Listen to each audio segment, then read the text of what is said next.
یه استوری تیکه دار میذاری که طرف بیاد استوری تو نگاه کنه، بعد بیاد بهت بگه چته، چی شده که الان این استوری رو گذاشتی، چرا به تیکه صحبت میکنی، چرا ناراحتی هان. بعدش که نمیاد بهت پیام میده افسرده میشی، به هم میریزید، خودتو داغون میکنی، فکر و خیال میکنی. تا کی میخوای با این افکار منفی، با این فکر و خیال، با این استرس، با این نگرانی زندگی کنی؟ حیف نیست آقا؟ جلوی آینه خودتو نگاه کن، ببین چقدر پوستت چروک شده، ببین چقدر داره موهات سفید میشه، ببین چقدر ریزش مو گرفتی، چقدر حالت داره بدتر میشه به خاطر یک رابطه سمی و اشتباه، و داری یک حس یه طرفه به طرف فقط منتقل میکنی و اون اصلا حواسش به تو نیست.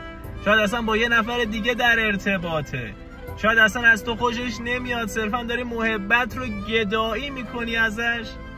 به گدا به خدا قسم چیز خوبی نمیدن. تو انقدر با ارزش، انقدر با قابل، انقدر خوب هستی که اصلا نیازی به دیگران نداری تو زندگیت.